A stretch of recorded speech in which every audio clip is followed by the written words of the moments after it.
was amazing. What was your favorite part? Um, when they sang a lot and cheered and like party a lot. I loved it. I had a great time. What was your favorite part? Oh, the singing. They did a fantastic job. Oh, it was so much fun. It was it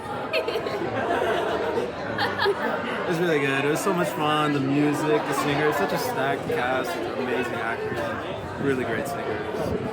Casting was really well, by the way. You totally felt the chemistry between all of the people involved and the staff, just everything. Even the set was amazing. Like, it looked so realistic. You felt like you were really there.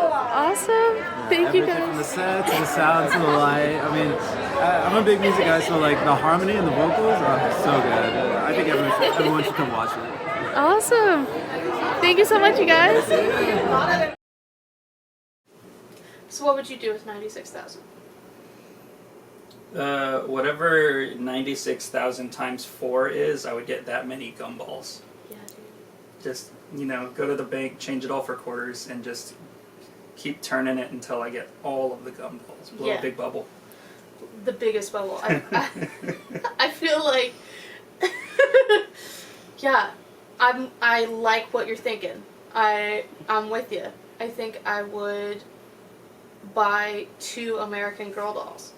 2 American with the custom shoes, courtesy of Brennan Lee Mulligan. Yes. Yeah. Shout out to Brennan Lee Mulligan for quitting everything in his life to make American Girl dolls shoes. Oh, hi. Didn't see you there. Welcome to All the World's a Podcast. My name is Dottie Gunn, and I'm here with Austin Yarbrough. That's me. And today we are discussing Madera Theater Project's production of In the Heights, as directed by Rodolfo Robles Cruz. So, what did you think of the show? We went to go see the show together. The show was absolute fire. 10 out of 10. The show, like your nails, are absolute fire, right? Thank Look you. at that. It's giving Dr. Pepper. But one of them fell off right before we shot, and I had to glue it back on. oh my A little gosh. behind the scenes. There you go. See, Trouble in Paradise. Yes. But the play, I thought the music was amazing. The singing, the performance, everything was just like so strong. And what really tied everything together is that it's a play about community. And they really made us and the audience feel like a part of that community. Like you feel welcomed and at home with them because they felt so comfortable up there. Yeah, and I think it really speaks to the book of the musical, because it's definitely written to make anybody feel like home wherever it's put on, even though it takes place in Washington Heights, New York. But it's such a Madeiran show. I think so. Yeah, I mean we're definitely not the same kind of town or community that you have out there, but we are a small town with a bunch of people who all know each other. Everybody's a cousin, everybody's a best friend, and everybody is trying really hard to get out. Yeah. Everybody has visions of like, I would need to get out of Madeira. One day I'm going to get out of the valley, I'm going to go off and do something. And like me and so many other people, you end up realizing down the line that I had it better when I was here. Yeah. Right? I mean, I left for Boise, Idaho for 6-7 years, and then I come back here and I start teaching in the valley, and it's my home. And I was like, oh wow, sometimes you got to go away to come home. Yeah, absolutely. You got to have your little adventure. Yeah. And come back. Just like Nina in the play, she goes off to college and then flunks out of college to, well, not to do anything. She flunks out of college because of the adversity she faces there. Well, she mentions that she had to like work 2 jobs in addition to full-time being a student, and like the scholarships didn't even cover like room and board over there, which is real. Like you either like have rich parents or you take out a bunch of loans or you work a bunch of jobs. So it's not by any fault of that character's own that they end up like, it's not that they weren't smart enough for college. Right. But that's their fear, right? That everybody's got these high expectations of her. Yeah. And that, she's embarrassed to be back where she is at home because of now everybody's going to think differently of her for what she sees as a big failure. And Jenna Rosa Cabello, I think I'm saying that right. I'm not sure. She did such a great job. She did such a great job, and the vocals. Oh She my killed it. god! Absolutely Just killed it. I loved her duets with Benny. Oh, what was his name? Then he was Jimmy Haney. Jimmy Haney. Just incredible blending. Wonderful. Oh, there he is. Their chemistry was so Wonderful good. The way that he looks at her, it just sells it really. Like you can When tell he that he's. touches her face. I know, it's so gentle. So sweet. Yeah. Yeah. So, yeah, great chemistry between those actors. Absolutely. Let's talk about set and costume and lighting Sure. for a second. Yeah. The set. Can we talk about the graffiti? Mm-hmm. The graffiti was awesome. I like that it didn't look like. Oh man, I almost said like it came out of a can, but I guess graffiti does come out of a can. It didn't look like canned graffiti. It looked organic, like they let somebody in, like when the school was closed up and said "Go nuts." Yeah. I really, really liked it. Yeah. And it did feel like the kind of graffiti that's not like vandalism, but is like somebody making their mark Yeah. in an artistic way, and I really like that. Yeah. That was so gorgeous. There was an I Heart MY, and I wasn't sure if that was a I Heart Madeira nod or if that was like I Heart My New York kind of thing. But I thought that was such a cute. Whatever it was meant to be, it was so just like. It really showed ownership. Like, these people have ownership over this place. It is their home. Yeah. And it really made me as an audience member feel welcomed into the home. Like, this is my home, this is your home kind of thing. I was looking at the graffiti of like the it's like a kid with a super soaker. Yeah. And I kept being drawn to that because I feel like, okay, that's really cool because he's drawing what he sees his community to be, which is like young people having fun. Yeah. You know? And it's hot. And there's it's a hot. like there's a big theme in the play about like how hot it is, especially when the power goes out, like in the end of the first half of the show. About just like how they're barely scraping by before the power goes out, right? Right. And then afterwards it's like, oh come on, how many more days is it gonna be like this? Yeah. So Yeah. That song, Blackout, oh my god, so good. And talk about lighting design with that, with the fireworks. Oh my gosh. First we have, so in that scene, we go from a dance hall with a disco ball, which the way they placed that disco ball and used it in that scene was so good. mm-hmm. Oh my god, it was just magical when they lit that up. And then you have the blackout, and then there's look at the fireworks, and you see the fireworks lighting up, and it just was so beautiful. My one qualm was that when they shone their flashlights into the audience, they were really, really bright in my eyes. The actors all they did a choreographed thing with the flashlights that every once in a while it got me a couple times too. Yeah, absolutely. But it was really, really cool seeing them marry the lighting design and the set together, because I kept looking like right off the top of the show at the bridge that's projected behind everything with the sunset. Yeah. And I was kind of like, how did they do that? Because there was no like shadow being cast onto it, right? Yeah. And there was no like distortion of it. So I was like, where is the projector mounted that he's able to get that image so clear like that behind it? Yeah. I thought it was cool. It added a lot of depth to it. It was so cool. So cool. Yeah. And costumes were fantastic. What was her name? The costume designer is brand new. Amira Peruch? Peruch. Now, is she a student or is she a recent graduate? I'm honestly not sure. Let me look at her thing. Okay. Please hold. This is her first year as a full-fledged costume designer at the age of 17, recently graduated from Madera High School. That's so cool. Yeah. She's been a costume assistant before on 2 productions.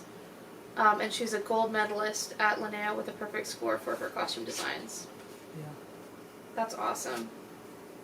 You know it and I know it, but maybe not everybody watching knows it. You and I went to school together. We went to Madeira High, so we're both, Madeira blood. And you costume design when you were in high school. You were I doing Romeo and Juliet. Yeah. And that was a big project for a student. It was really big, and I didn't really have a whole lot of support. I had my mom, but nobody was really. I wasn't being mentored by anybody. I kind of just had to. I had Threadbanger you had to be on the YouTube, expert. and Yeah. I had to decide what decisions to make, and I had to just pull myself up by my bootstraps. But she's been mentored by Emma Raymond and Rose Cantu, and it's just so cool seeing somebody get an opportunity that I didn't have that opportunity, so I'm a little bit jealous. I'm not gonna lie to you. I think that's the beauty of Madeira Theater Project, right? But yeah. That you're able to have this thing that just didn't exist Yeah. 10, 15 years ago when we were doing it. Yeah. That is this opportunity, this vehicle for getting young people who are interested in this kind of stuff to be able to express themselves and get to actually work in the industry and not wait until, a lot of people wait until they've already graduated from college to then go on to grad school to start doing this stuff professionally. And here you can do it right out of high school. Exactly. Or in high school. Exactly. Yes, but I'll come back to that later. Okay. But yeah, that was fantastic. So what would you like to see this theater company do more of in the future? MTP has grown so much in the last couple of years. Yeah. And they're doing better and better with it every year.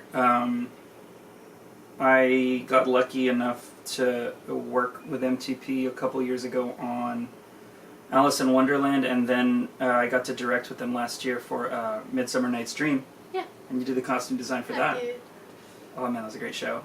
And now here we are with this killer lineup this year of In the Heights, of Lightning Thief, and of American Mariachi. American Mariachi, which I didn't get to see. I wish I could have seen it. I wasn't in town. But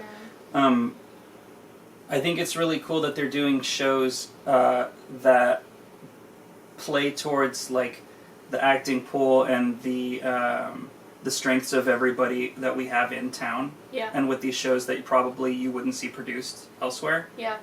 I think we can do even more of that.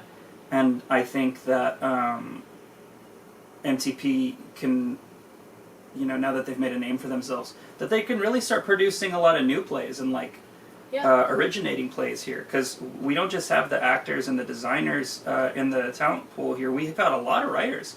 A lot of really, really strong writers coming from the students. Oh, yeah. Yeah. So I think get some of these new plays to take off, some of these things that are written here by people in the community to take off, and then truly you've got Madeira as the theater project, because it's, creating it from scratch. Yeah. I'd love to see that happen. That would be super awesome. Do you have any other thoughts about the play? I'm trying to think if I have any others. Lighting design was killer. Shout out Mark Petros. Good job, Mark Petros. He's a friend of the show. And He's so he talented. does such a good job with it, and I really, really loved how natural that felt. Yeah. How natural the whole community felt.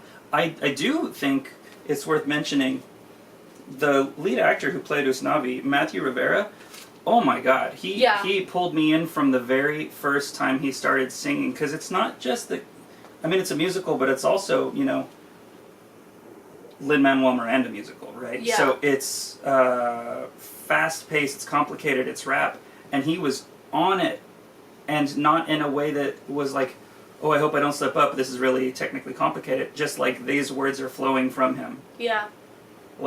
You really, really gotta love the show and know the show to give that kind of a performance, and man, the emotional highs and lows that were coming out of that guy later in the when there was a really emotional scene later on in the show with Abuela. Yeah. Man, you could just see how natural those tears were coming off of him. Yeah. Yeah. Really good stuff. All right. Well, thank you for joining us for our review of the show. Join us later for an interview of Austin Yarbrough about how he contributes to the theatrical community here in Madeira. Absolutely. Hey thespians, welcome back. My name is Dottie Gunn, and I'm sitting here with Austin Yarbrough, and we're going to be talking about what he contributes to the theatrical community here in the Central Valley. So, tell me about the jobs that you've done in the theater. Director, actor.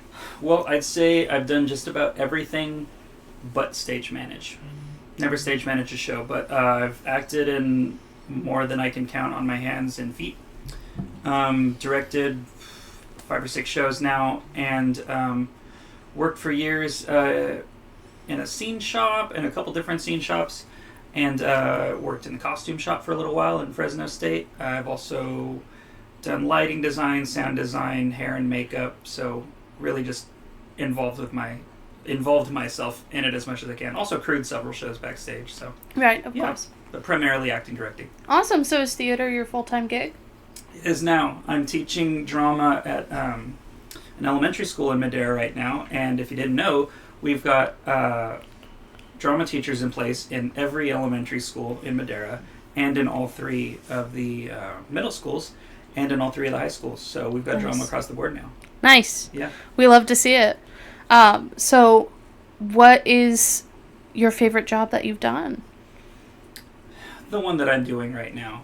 I mean, at any point in this expanse that's been my, on and off career in theater, Yeah. I feel like I've always been having fun. Yeah. But right now, more than ever, I really feel like, wow, I found my spot. I belong. This is what I want to do for the rest of my life. This is what I want to do when I'm 90, Yeah. So. Absolutely. So tell me a little bit more about what you do. So I teach drama to students in Madeira Unified from TK up to 6th grade. So like kids who are just turning 4 all the way up to kids who are ready to like get out and do something with their lives in middle school, right? Right. And at the lowest level, what a lot of that looks like is creative play and like role play and stuff like, how do we sit at a table? Where do the forks and knives go? How do you set it, your plate and everything like that? Or how do we cook? Just, role play things that you can do with kids.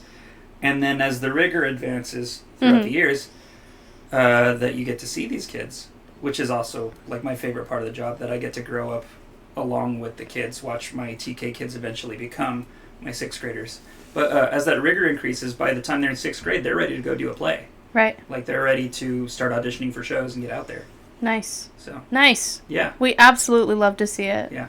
What's your favorite story from doing this? From doing this, every day is kind of a treat, right? Yeah. So every day you get different stories from these little individuals, all 800 little individuals that I get to work with throughout the week. So hard to pin down like a single instance, but these kids have so much creativity and personality that they do a lot of my job for me, right? Right. Most of the material that we're working with comes straight from them. Like it'll be something that they improvise as a little story between 2 friends, and now, okay, cool, let's put it down on paper.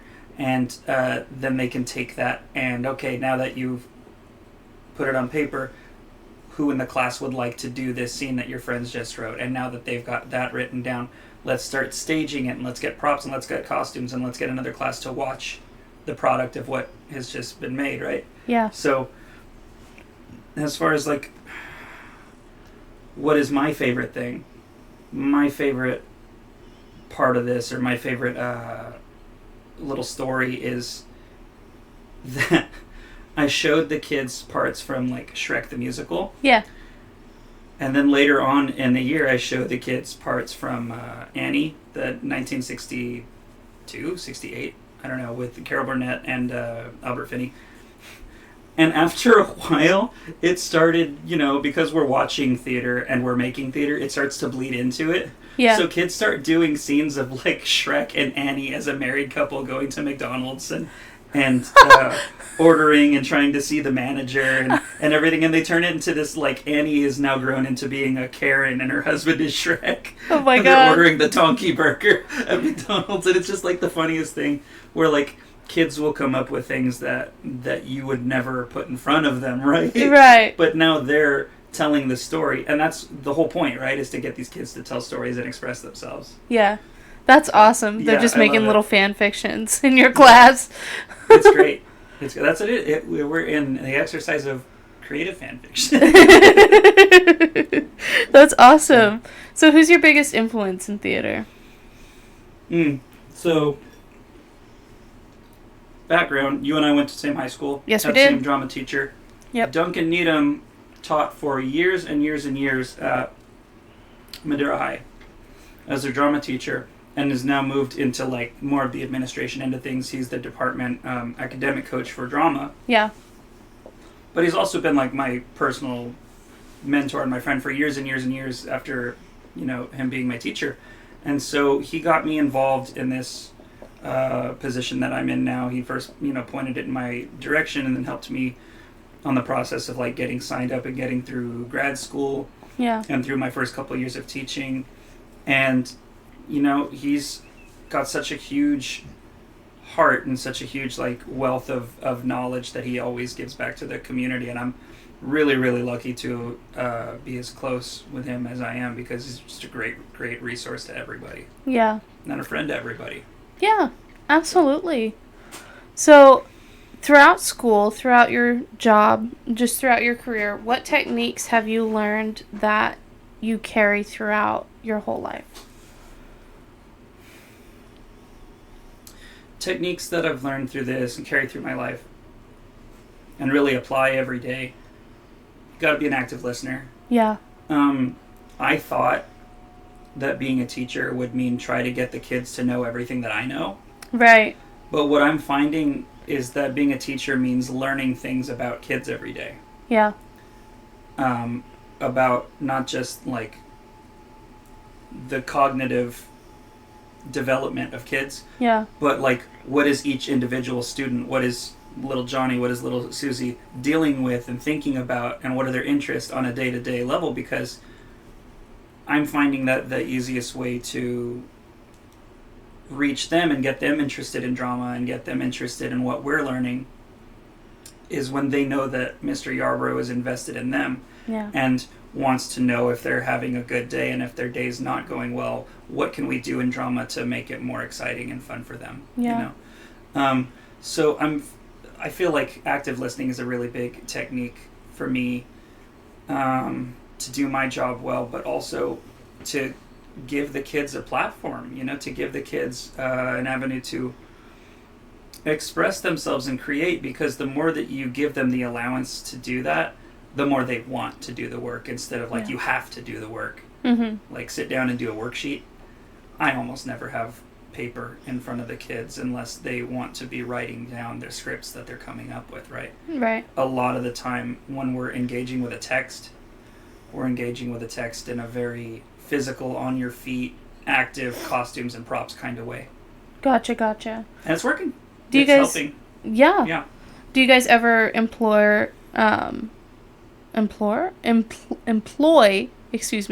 memorization techniques? Absolutely. Yeah, there are lots of times where kids, like, really, really want to work on something, but they're struggling. And so I tell them what works for me, but I also tell them, like, techniques that are common in theater, or that I've seen other, other actors use. Yeah. And what I find is that with kids, it's funny, but having this mental block of, like, I can't remember it, Yeah. because the kids are telling themselves that they can't. Right. It's like getting rid of the hiccups, right? Right. You do everything, you breathe into a bag, you chug some water, you can't get rid of these hiccups, and you start to fear, maybe my hiccups will never go away. Yeah. That's how learning is with a lot of these kids. Yeah. Like, I can't learn, I can't read, I can't do math. Memorization's the same thing. If you keep supporting them, you keep encouraging them, and you take brain breaks and different things like that, the more that they interact with the material, it's like practice makes perfect. Yeah. They just keep, like, after a while they'll get it.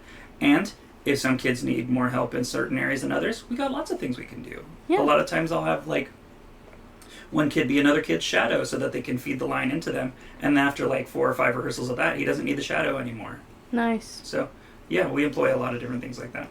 That's awesome. I like that idea of being a shadow. I think that really helps the kids. Not only does it help them memorize their lines, but it helps them feel like, yeah, there's somebody who's got my back. Yeah, I teach them the importance of scene partners before I do anything else. Yeah. Because the kids need to know that the other students are there to support them. Mm-hmm. My rules that we repeat every day in the classroom is I will respect my fellow artists, I will practice yes and I will create safe spaces always. Nice. And then all of my, like, standards, like the things that, you know, we have to teach them, the things that we need to test them on and see, like, before we can move on, the kids need to know this stuff. Yeah.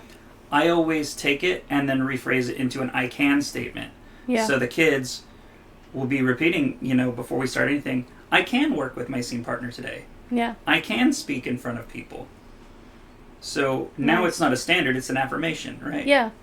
And a thing that we noticed in the district a few years ago, because we're coming off of, you know, COVID and all the kids who, Yes.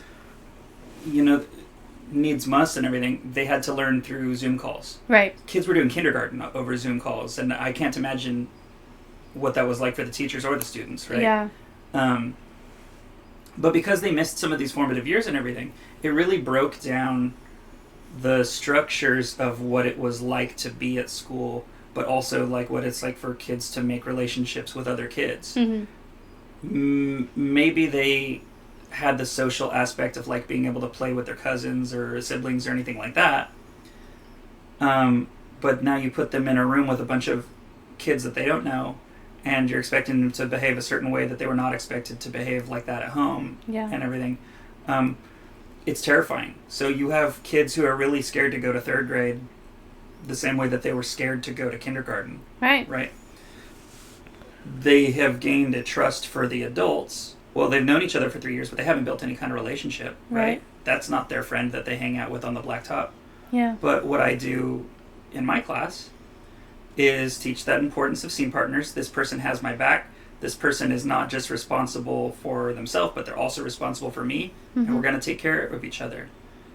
Even if you guys don't get along and you're not super close friends, you can still have respect. Yeah. And respect is being kind, and respect is listening, and respect is watching to make sure that everybody's having a good time. Yeah. Absolutely. Yeah. Absolutely. It's empathy. Really what I'm teaching is empathy. Yeah. Excellent. I love to see it.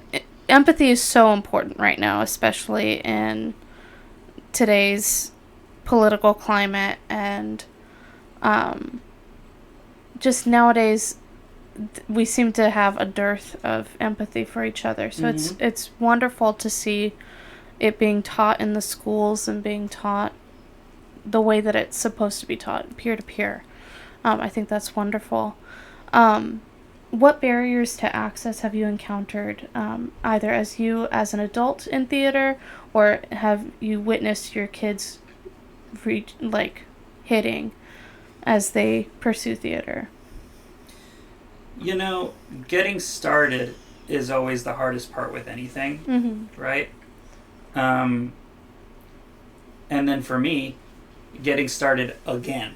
You know, like you haven't ridden a bike in 10 years, and then one day you decide to pull it out of the garage, tune it up, you go for a bike ride, you're exhausted after like half a mile. You fall off. Yeah, well, you fall off, and now you don't heal as fast because you're an old guy like me. Yeah, same. But with these kids, I have so many kids who, if you don't tell them that they're performing, like if you just let them do their thing, they're super expressive, they're super vibrant, they're loud, they're fun, they're funny. Yeah. And then the second that you tell them, okay, we're going to perform this in front of the exact same kids that you're already performing in front of because it's your class, right? They freeze up. Yeah. The second that they're expected to perform something, now it's like you've given them this urgency that they do not want the responsibility of acting on it. Yeah.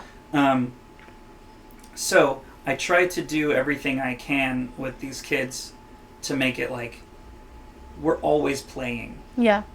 Yeah, that's why it's called a play, right? Right. So if you were to come into my class on any day of the week, Monday to Friday, at any age level, doesn't matter if it's my TK kids or my 6th graders, you're going to see kids having fun, and it's going to look like chaos in there. But I guarantee you we're hitting the standards. I guarantee you that the kids know their vocabulary. I guarantee you that the kids will get to their places when I call places, and that they will hang their costume up neatly on their costume rack. Yeah. And they're not going to touch each other's costumes. Because we've built these foundations of respect. We've Yeah. built these, and so many of these kids, you talk about barriers, have never been to a restaurant, Yeah. never ordered their own food, never cut their own meat, stuff like that, because they're young. And those are things that they will encounter someday. Mhm. But I'm finding that a lot of them are encountering it for the first time in my class, Yeah. right? I think theater and drama as an educational tool really gives these kids like what they need before they get out and start having real world experience with it, right? Yeah, absolutely. I think this is going to be the most egotistical thing that I've ever said my entire life, but I think what I'm doing for these kids is a lot like what Mr. Rogers did for like my brother and for me, of like giving them an opportunity to use their creativity and their imagination to go to a place Yeah. and learn how to do a thing and then do that thing Yeah. without leaving the room. Yeah. You know, I never went to the Play-Doh factory in my life, but I feel like I did because Mr. Rogers Yeah. did, and he made me a part of it. So I feel like that's kind of what I'm trying to provide for the kids. Cool. I really like that. I know that I've encountered a few barriers myself on just trying to pursue theater as a career in the Central Valley and then in Florida at Disney and all of the places where you pursue career in theater. And it's interesting seeing these kids just having those barriers peeled away. I think that's just from the get-go. I think that's so wonderful. Just incredible work that you're doing. I love that you think it's incredible. I love that it's not coming from a place of like, the kids need to suffer the way I suffered. No, I wouldn't wish that on anybody. And we talked about it earlier when we were talking about In the Heights, but I'm really, really happy that there's stuff like Madera Theater Project that exists for these kids because it was something that was frankly just not available for us. Yeah, 100%. And that's not lucky, you kids get to do that. It's like, this is really awesome. I'm really happy for you, and I'm happy for me to be back in town to get to experience it and to watch these kids grow and do that. Yeah, absolutely. Absolutely. So, what do you do to keep theater relevant for the younger generations? So, I think what I do to keep it relevant is to provide the space and the knowledge that I have and the time for them. Give them time and space, and they'll make a show, right? Yeah. But as far as like creating the relevancy of it, they're doing it. Yeah. They're keeping it relevant because the kids have stories to tell. The kids want to be able to express themselves. Not all of them know how yet, and not all of them have found their voice yet. Yeah. Every single one of these kids has hopes and dreams. Not every kindergartner is going to be able to tell you what they want to be when they grow up, but they can tell you what their likes and dislikes are. Yeah. They can tell you the things that they're good at. They can tell you the things that they're scared of. Yeah. And what you do when you figure these things out is you start playing to their strengths. And if that means that they fall in love with theater, great. Yeah. If they only ever do theater with me and never touch it again ever, that's cool too, because they're keeping it relevant in the present for everybody, right? They're building the community and they're telling their stories and they're learning how to tell their stories. And if anything, I think what I'm doing is I'm creating the next generation of audiences that can sit respectfully in their seat and turn their phone off. Which would be So it's so cute to watch a bunch of kindergartners patiently sit and watch two other kindergartners struggle through a little scene, and then at the end, like, clap, bows, and then give notes. Like, I really liked when you did this, or like, it was really funny when you did this, and it made me feel this way. And I'm like, that's so cool that not only are you telling me what you liked, but you're telling me how it made you feel. And that's kindergartners, you know? Yeah. So I could learn something from those so kindergartners. that'll keep it relevant. Yeah. I love that.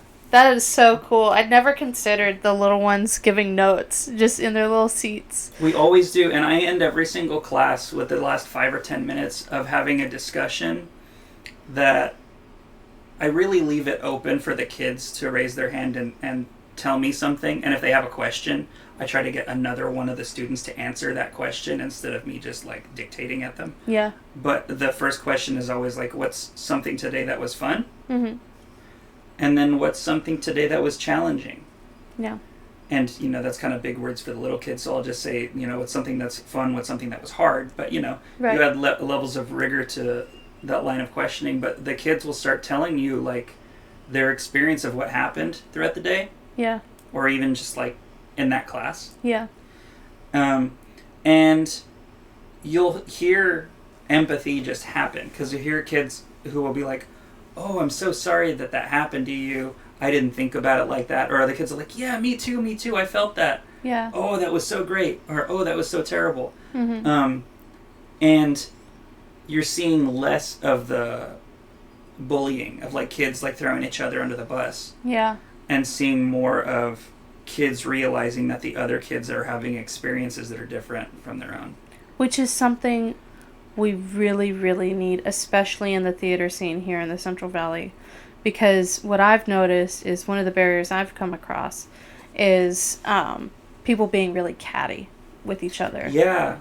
Really Yeah. catty. And really having a kind of adversarial mindset towards each other. Like, I'm from Madera. Well, I'm from Fresno. Well, I'm from Clovis. And Yeah. like the whole point of the Central Valley Theatrical Society is to break down those barriers and make us all feel like one big community. Unionize. No, but you're right in that. I feel like okay, let's say that we all work for a big company like Walmart or something. Right. The other actors should be your coworkers, right? Once you're doing the play, they are your coworkers, right? Yeah. But how come auditions don't feel like that? How come Yeah. auditions are always like, this person's my competition and I am, like, I need to be better than her. Yeah. I am better than her and I need to act like I'm better than her if I'm going to get this role. When You just especially uplift each other. Exactly. And especially when at the end of the day, a lot of times it's not about who's better than who. It's just who fits the role better. Yeah. You know? Yeah, but I'm really seeing a shift in that. Yeah. I'm seeing less ego and more jolly cooperation, if that makes sense. Yeah. So We love to see it. yeah. We love to see healing. If you're going through your life in any walk of life, looking at everybody else in your life as being your competition, Yeah.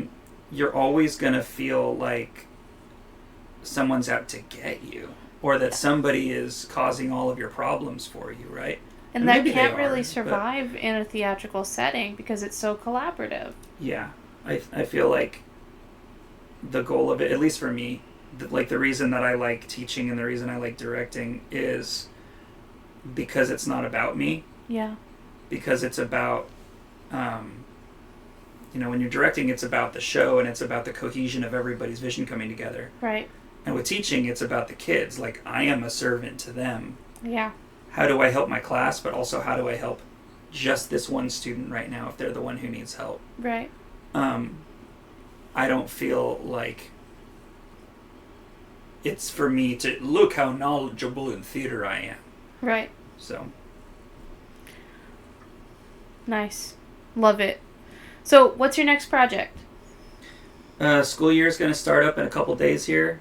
Really, really excited to see how my kids have grown over the summer and like where they are right now, energy wise, emotional wise, and like where they're about to get started in like the next step of their education. Next step for me is like, okay, let's see where the kids are and where we can go from here. Yeah. So that eventually we can do a play. You know, I'd love to do a play with my students, and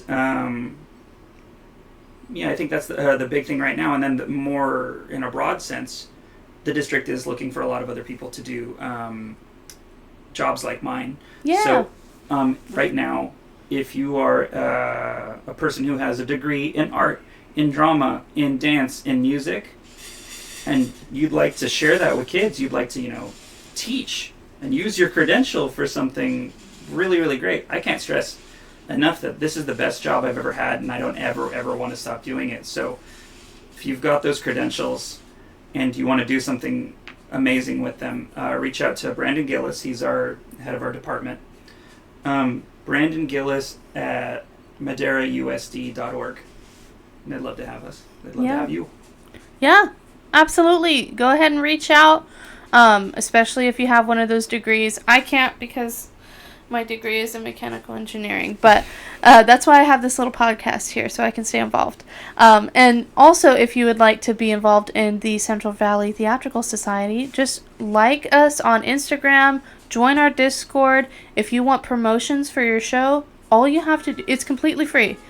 I'm not BSing here. It's completely free for promotions. If you want us to come see your show, we will pay for our own tickets. You don't have to comp us tickets or anything.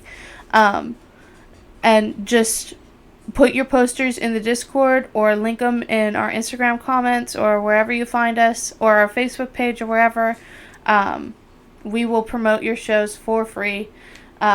Because again, the whole purpose of this venture is to unify everybody and make sure and have a central point where people can look and see, oh, there's a show happening in the Central Valley right here. And so yeah, drop your posters in the Discord or in our comments, and we will see you at the theater. Thanks for watching.